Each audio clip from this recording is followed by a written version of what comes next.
This is a normal day in Quagmire's life. All right, boop. What if we had two calculators and we put them next to each other?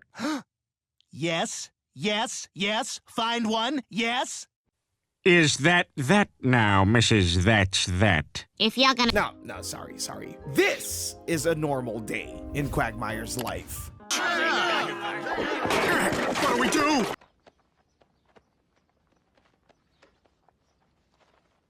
At this point, everybody knows that Glenn Quagmire is a freak and a gooner. You wouldn't be wrong to assume that he has the most outrageous body count in television history. But exactly how many bodies does Quagmire have? Well, you're gonna find out at the end of this video, so let's get started.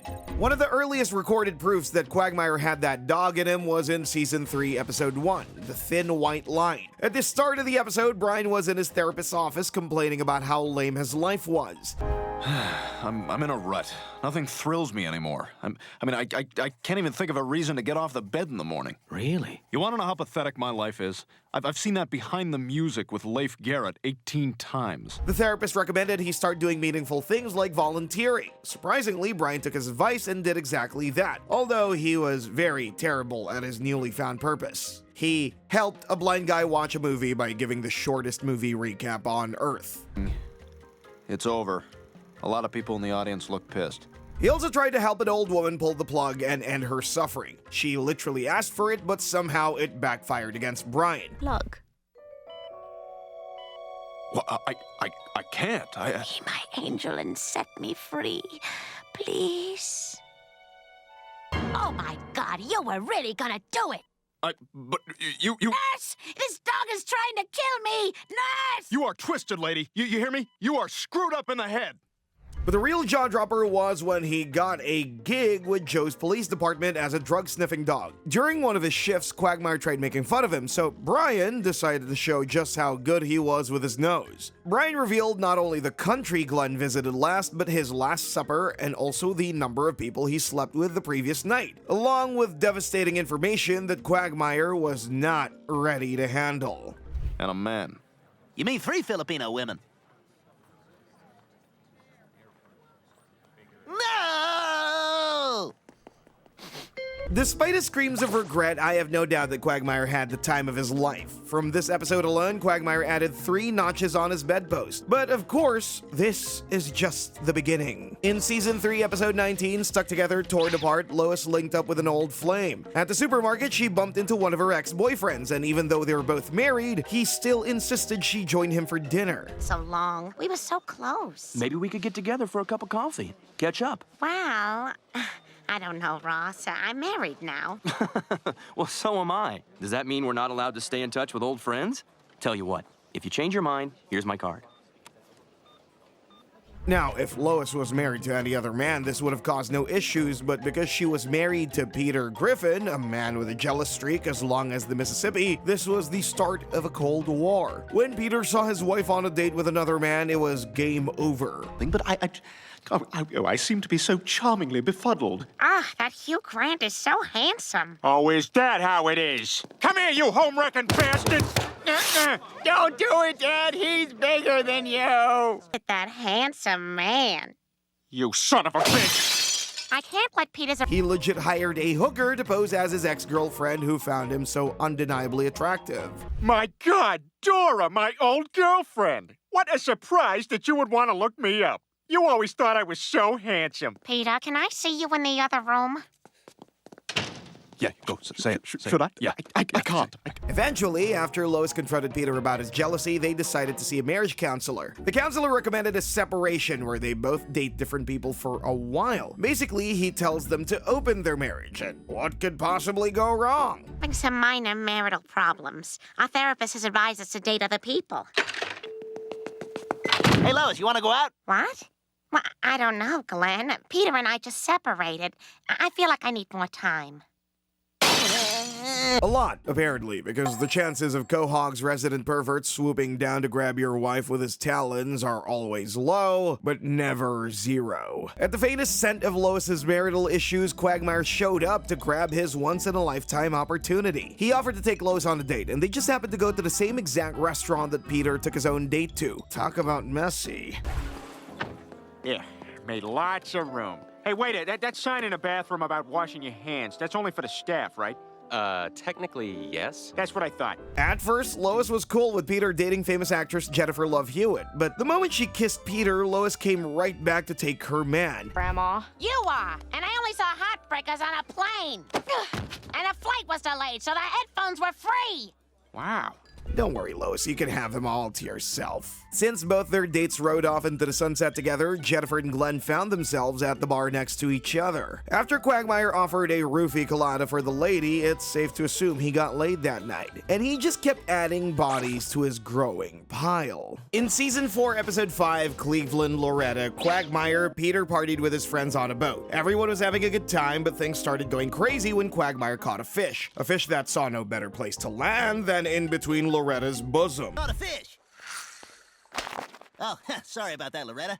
But what's even crazier is that when Quagmire asked for his fish, she replied with this. You're gonna have to reach into the cookie jar. Quagmire was shocked and, to his credit, hesitated a bit, and just when I thought he would do the decent thing and walk away, he folded in 2 seconds and shoved his hand into the cookie jar. Mind you, Loretta was married to Cleveland, Quagmire's best friend, and it only took him 2 seconds to mess around with her. That's just crazy work. After Loretta told him to name the time and place for their next cookie jar session, Quagmire did exactly that. And this guy had to do it right in the middle of Cleveland's living room. We should go. Boy, that was embarrassing, huh? Walking in on Loretta and Cleveland having sex? Peter, that wasn't, You know, for a large, heavy-set black guy, Cleveland's got a cute little white ass. That wasn't Cleveland. It was some white guy. What was that? Shut up and put some more of that sugar in my bowl. Now, that's just disrespectful. But moving on, in Season 4, Episode 9, Breaking Out is Hard to Do, Lois suddenly developed kleptomania. Dad.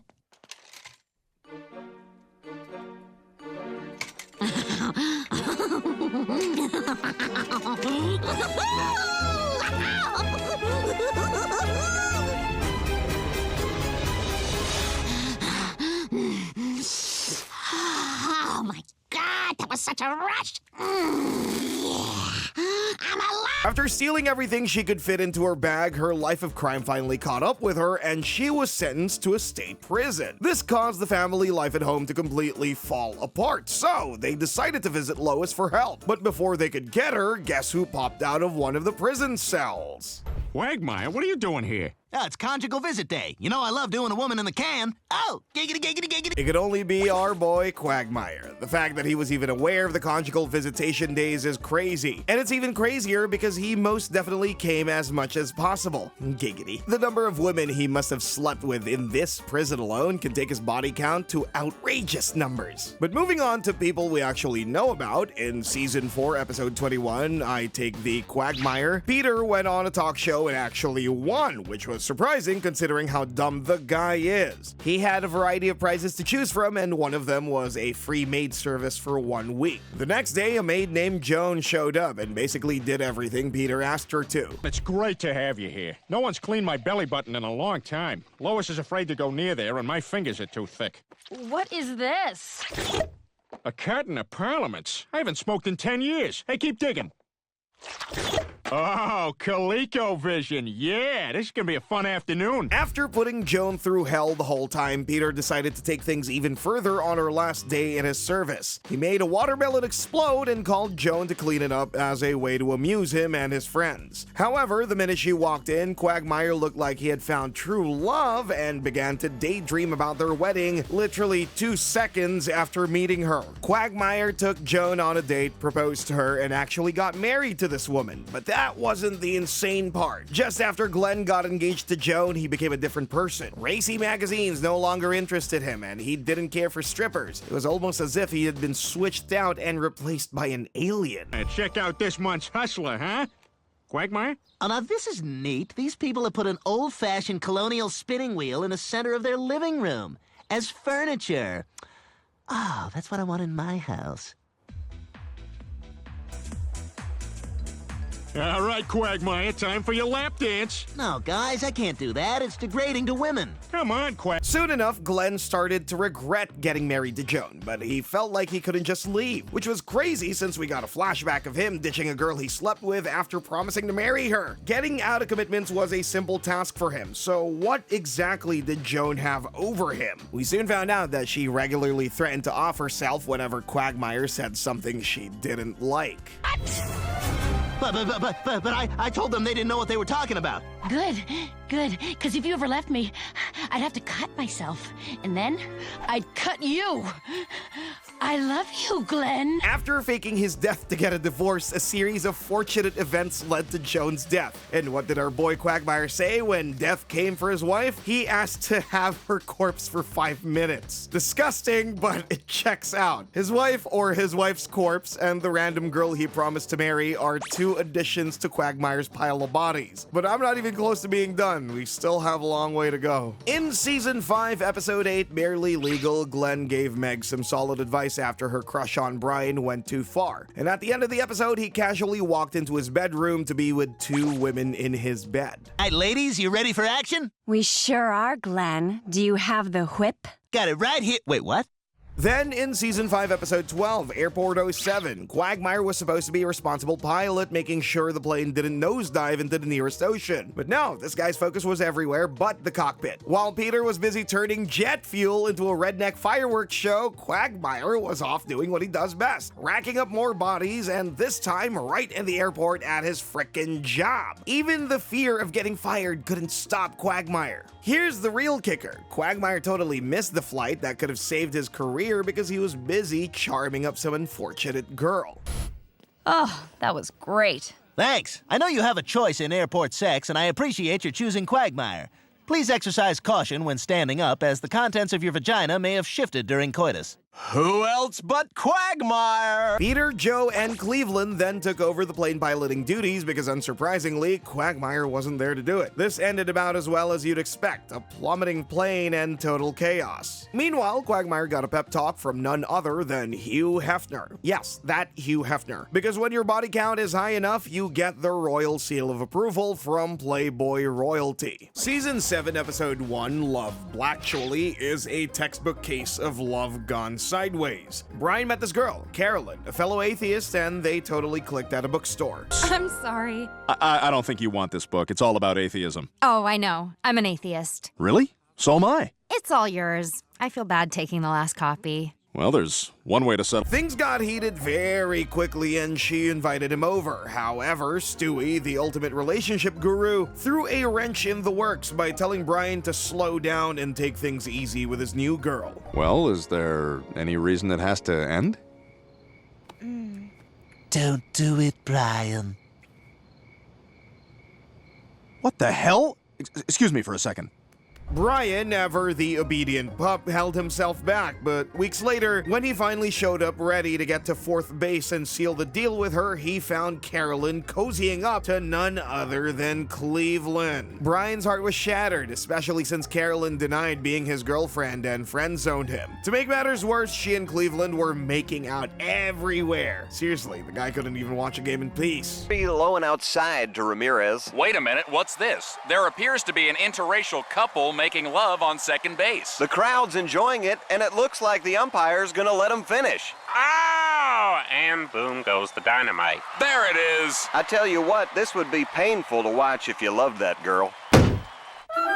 So Brian came up with a master plan to win Carolyn back. He needed Cleveland to get back together with his ex-wife Loretta. Loretta worked hard to rekindle their old flame, but the spark died when Cleveland decided to forgive her but still move on with Carolyn. But just when Cleveland thought things were going well for him, Carolyn cheats on him with Quagmire. Well, we both got screwed by the same girl. Yep.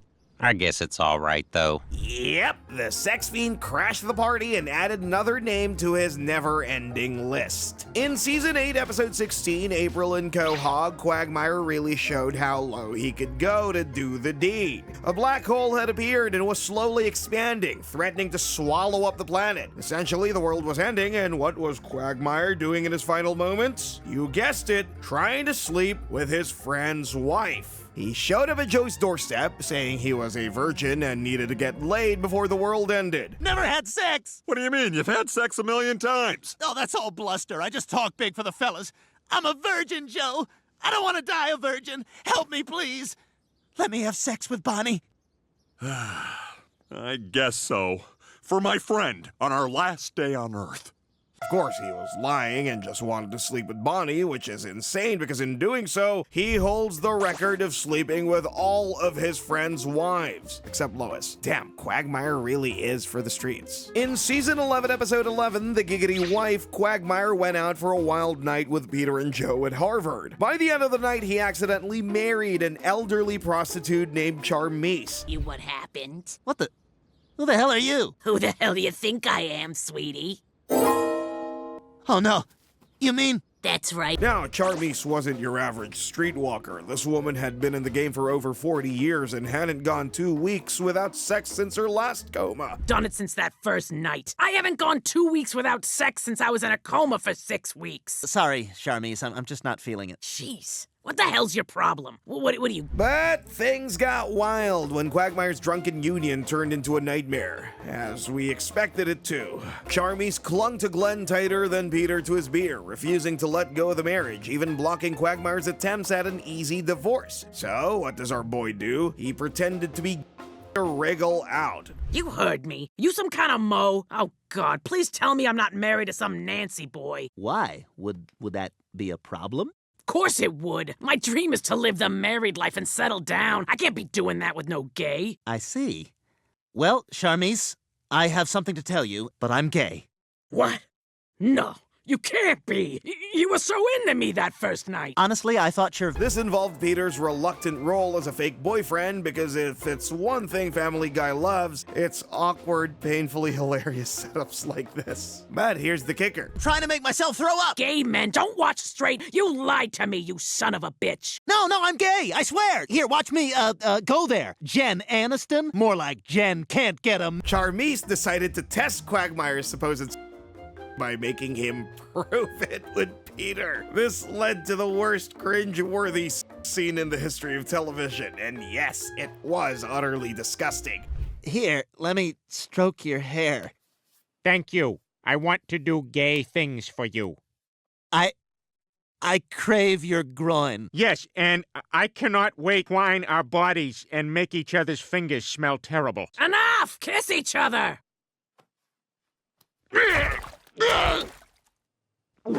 Oh, yeah, that was so hot. Just like we always do. Now take off each other's clothes. Oh, God. But at least that's one more body he could add to his count. In Season 12, Episode 3, Quagmire's Quagmire, our boy got thrown into uncharted territory when he finally met a woman who could match his freak. She was a computer store clerk named Sonia, who was basically Quagmire's sexual doppelganger. She matched his sex drive and seemed like the perfect woman. Things went south very quickly. Our boy woke up handcuffed to the bed, drugged, and basically Sonia's very willing sex slave.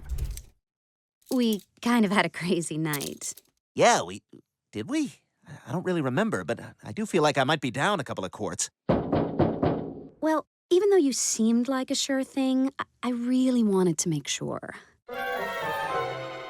Oh my God! You roofied me? Are you mad? No, I'm in love. But he didn't stay willing for long. I want you to have sex with your father. What? Yep, and I'm gonna watch. Hi, Glenn. Are you crazy? No way! Glenn, remember, the thing we love most about each other is that we push each other way beyond our normal boundaries. Did you enjoy your stay at the Marriott? He soon realized that he couldn't handle Sonia's extremities and began to fear her. Doesn't mean no, but certainly some word has got to mean no. This is one of your fantasies, right? Public humiliation? Oh. It's sexy, isn't it? Oh. Sonia, stop, please! Come on, you love it. He was right, because she soon beat him up and threw him in the trunk of a car. Talk about role reversal. Quagmire, a sex trafficker in his own right with girls of all ethnicities crawling out of his car trunk, suddenly needed to be rescued. Peter, Joe, and even Quagmire's trans dad Ida suit up to go deep into Quahog's seediest corners to find their man chained up in Sonia's BDSM dungeon. Like I said, you're going to jail. Oh my God, Joe, that was so close. How'd you know the gun would jam? It didn't jam, Peter. The gun was never loaded. Sort of had a mental breakdown in April. No more bullet. And just when you thought it couldn't get any weirder, Quagmire's coerced into having sex with Ida. Yeah, you heard that right. Family Guy does not shy away from throwing curveballs, and this one takes the cake. After the rescue, Glenn was fine with only some bruises on his body, including some to his ego, but in the end, he admitted that with his future partners, he had to have the kinky upper hand so he wouldn't be overwhelmed. In Season 13, Episode 10, Quagmire's mom, Glenn, is put on trial for statutory rape. Quagmire hit a serious snag when he unknowingly slept with a 15-year-old girl pretending to be 23. I have you to work. I gotta go sit in my den until you leave. Oh, that's okay. I'll just take the school bus. Since he was facing 20 years behind bars, Quagmire's only hope was to call in character witnesses. But that didn't work out fine. Peter's support was more disgust than defense. Joe spilled every sordid detail of Quagmire's antics like a courtroom horror show. Explain to the courtroom what a frosty Jim is. Sir, you're under oath. Well, it's when you urinate in a condom and tie it off, freeze it, and then use it to make love to the woman. Thank you. He's a good guy! Mr. Brown, can you please state your occupation for the court? And Cleveland? Let's just say racial profiling has him sitting this one out. Quagmire was left to spin his own sad tale, blaming his wild childhood and promiscuous mom for his issues. It's a boy, Mrs. Quagmire. Ah, that's wonderful. How do you feel? Horny. Really horny. Could you put him back so I can push him out again? I was born 9 times that day, and things never got easier. The only way I learned my ABCs was by learning the names of all the guys my mom slept with. Classic Quagmire deflecting with a generous side of denial. Then came Quagmire's mom, Crystal, legendary for an equally scandalous past filled with beds and bad decisions. Now a born-again Christian, she showed up just in time to throw herself at the judge, because when you want to save your son, sex sometimes gets the job done. You got a good body, man. Why do you hide it under that robe? Commuted? I don't understand. Hello, Glenn. Mom? What's going on here? By the way, Your Honor, your fly is down. Well, let's just say some new DNA evidence was produced. And an impressive amount, I'd say. Guy takes care of himself. Anyway, you're free to go. You're kidding! Mom, did you? Yep, twice. But I thought you were Christian. Despite her newfound religion, Crystal's not above a little seduction. Quagmire's sentence got commuted thanks to her special talents. This whole episode is messed up and explains why Quagmire's belt is so damn long. Raised by a mom who clearly passed down her insatiable appetite, Quagmire's antics are kinda like Hereditary cheeky charm, only with way more legal and probably even moral trouble. In the end, Quagmire dodged the prison bullet, and at least learned to record girls saying they were 18 before he started anything with them. In Season 15, Episode 14, The Dating Game, Quagmire discovers Tinder, and suddenly our notorious ladies' man turns into a full-blown swipe-right machine. If you thought his old-school bedroom blitz was wild, this new tech-age hookup app sends Quagmire into a frenzy. And we could still make our reservation. What? Why? We already had sex. Wait. Peter, Joe, and Cleveland quickly realize Quagmire's Tinder addiction is spiraling into soul-sucking hedonism. The guys stage an intervention because honestly, they can't keep up with Glenn's endless parade of hookups. And it's not just with women. He's swiping right on men, monsters from where the wild things are, and, well, pretty much anything that moves. Who else but Quagmire? But moving on, in Season 23, Episode 11, The L Word, Glenn met a woman named Elle. The episode started when Glenn, Peter, Joe, Joe, and Cleveland were all having a drink. Suddenly, Quagmire had to leave, and even though the boys knew it had to be because of a woman, Quagmire's lips were sealed for some reason. When did he stop kissing and telling? Anyways, his friends waited outside his house and followed his car when he drove off. However, they failed their mission that night and got lucky the next time they visited. They showed up to Glenn's house with their golf clubs ready to swing the day away, but when Quagmire didn't answer the door, they stepped in and caught him right in the act. He was doing the devil's tango, horizontal activity, the 20-toe touchdown with the librarian. She was the mystery girl all along. The boys didn't understand the appeal and asked Quagmire if he really was into her, and he was into her, surprisingly. She wasn't a bombshell, but after spending decades reading about tips in magazines, she definitely knew how to please, and that was all Quagmire needed. He invited Elle to go out with the boys, and all three of them fell for her charming personality, but when they caught her kissing another guy, their opinions changed. When Glenn asked Elle why she did it, she said she didn't think they were compatible because he never fully satisfied her, which is insane with all the practice he's had. After that, he began to doubt his skills in the bedroom, but the boys helped him get his mojo back. He went back to Elle, and after assuring her he could handle her, he left like this. Load him in. What happened? OIA. Right here. Look at that. Look at that! So, from the confirmed episodes where Glenn was actively with women, his body count totals to be around 20. Now, considering all the girls that we don't know about, like from Tinder and prison, it's safe to say that his body count should go up to about, I don't know, 100 girls, give or. And let's not forget, there's also men in that number, probably, most likely.